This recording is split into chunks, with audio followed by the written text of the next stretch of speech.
bagi kita semua. Dewan juri yang terhormat, sebelum menginjak pada isi argumen yang cantik dari kami, izinkanlah saya memperkenalkan diri terlebih dahulu. Saya Siti Faiza yang pada kesempatan kali ini bertindak sebagai pembicara pertama, serta izinkanlah saya memperkenalkan rekan-rekan saya, yaitu Faradila Dunufita Ina Sabrina yang bertindak sebagai pembicara kedua, serta Muhammad Musbabul Arfa yang bertindak sebagai pembicara ketiga. Dewan juri yang arif dan bijaksana, perlu diketahui bahwasanya restoratif justice atau bisa kita sebut dengan RJ bukan merupakan hal yang baru di dunia hukum. Istilah RJ dipelopori oleh Albert Ikhlas. Beliau mengemukakan bahwasanya RJ merupakan bentuk tindakan yang konstruktif, kreatif, serta merupakan sebuah bentuk daripada sistem peradilan pidana yang terfokus pada upaya pemulihan. Namun Dewan Juri yang arif dan bijaksana serta kolega sekalian, nyatanya RJ menuai bentuk banyak kritik yang cenderung mengarah kepada keadilan eksekutif, yakni hanya menekankan keadilan pada pembalasan dan mengabaikan para korban untuk turut serta menentukan proses perkaranya. Hal ini dapat melemahkan prinsip pendapat hukum. Oleh sebab itu, kami selaku tim kontra akan mengangkat 5 bidang argumentasi. Yang pertama adalah pengaturan RJ masih bersifat imparsial oleh aparat penegak hukum. Yang kedua adalah inkompatibilitas dengan prinsip legalitas dalam KUHP. Yang ketiga adalah ketidakpastian hukum dan ketidakpastian hak dalam undang-undang peradilan.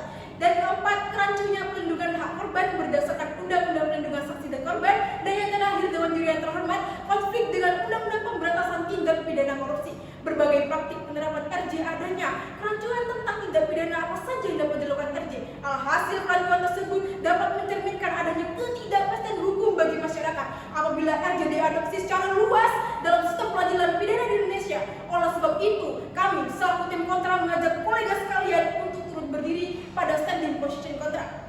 RJ telah muncul sebagai pendekatan alternatif dalam sistem peradilan pidana yang menawarkan cara baru untuk menyelesaikan konflik antara pelaku, korban, dan masyarakat. Dengan fokus pada rekonsiliasi dan pemulihan, pendekatan ini diharapkan dapat memberikan hasil yang lebih manusiawi dibandingkan dengan sistem retributif kolonial. Namun Dewan Juri yang terhormat, dari sudut pandang hukum sendiri, ada sejumlah argumen yang menentang adopsi luas keadilan restoratif dalam sistem peradilan pidana di Indonesia. Dewan Juri yang terhormat, kami akan melanjutkan beberapa argumen yuridis yang mendasari pandangan tersebut. Yang pertama ialah inkompatibilitas dalam prinsip legalitas dalam KUHP. Salah satu prinsip fundamental dalam sistem hukum pidana Indonesia adalah asas legalitas yang tercantum dalam pasal 1 ayat 1 KUHP.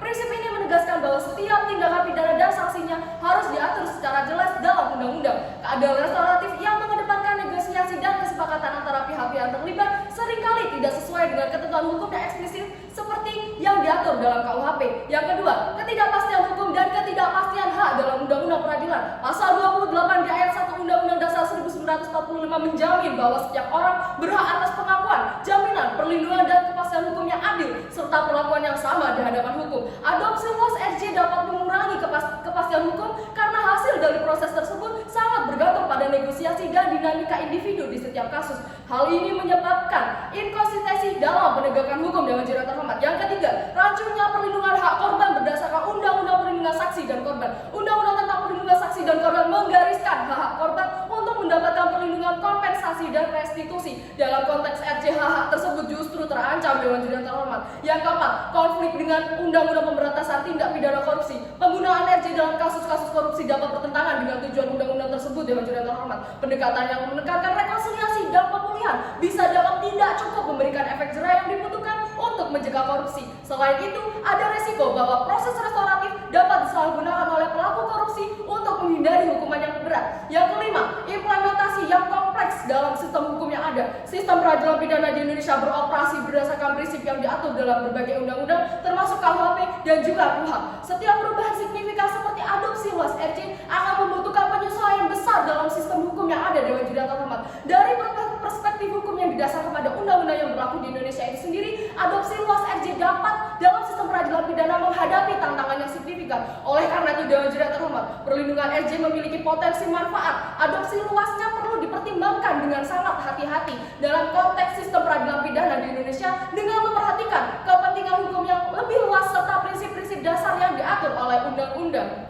Dalam penyelenggaraan hukum pembangunan, maka salah satu aspek yang paling penting adalah lahirnya hukum dari kepentingan kepentingan masyarakat dan untuk masyarakat dan tidak boleh dipaksakan. Hal tersebut selaras dengan lex resisit superflua pugnansia income 2, hukum menolak hal yang bertentangan dan tidak layak. Pakar hukum pidana UNER Taufik Rahman berpendapat bahwa RJ bisa dianggap terlalu lunak dan tidak memberikan efek jerah yang cukup bagi pelaku kejahatan berat. Sebuah studi oleh National Institute of Justice di Amerika Serikat tahun 2018 menunjukkan bahwa dalam beberapa kasus korban tidak merasa puas dalam hal itu sendiri. Dewan Juri yang hormat, ketika kita melihat daripada contoh tersebut bahwa pelaku-pelaku tindakan hal tersebut sangat tidak setimpal diberikan oleh hal tersebut. Artinya, ketika kita melihat kasus daripada National Institute of Justice di Amerika tersebut merusak rasa keadilan.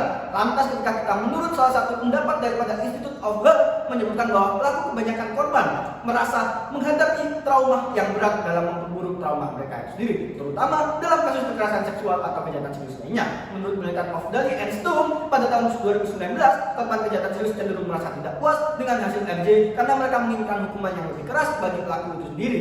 Dewan Juri yang terhormat, sebuah laporan dari Australian Institute Criminology mencatat bahwa pemeriksaan RJ sangat tergantung pada keterampilan fasilitator dan dukungan komunitas. Hal ini sangat berbeda untuk jauh daripada keadaan Indonesia saat ini, yang tentunya keterampilan fasilitator sangat rendah di Indonesia saat ini. Keadilan ahli hukum seperti Prof. John Bradford berpendapat bahwa RJ bisa efektif untuk kejahatan ringan tetapi tidak cocok untuk kejahatan berat itu sendiri. Seperti contoh dalam Ministry of Justice melaporkan bahwa RJ tidak efektif ini terasa lebih kurang dalam menghadapi kejahatan ringan hingga sedang, sementara kasus kejahatan berat menunjukkan hasil yang minor. Adapun solusi yang dapat kami tawarkan ialah yang pertama, perlu adanya substansi hukum yang mengakomodir pelaksanaan keadilan restoratif secara lengkap. Lalu yang kedua adalah bagaimana penyiapan fasilitator yang tentunya memadai dan tentu infrastruktur yang menunjang daripada restoratif justice itu sendiri. Sekian dari kami dan kami bangga menjadi tim kontra. Kurang lebih saya mohon maaf. Wallahul muwaffiq ila aqwamit thoriq. Wassalamualaikum warahmatullahi wabarakatuh. Salam Om, Santi Om, Naudai, salam kebajikan dan salam sejahtera bagi kita semua. Terima kasih.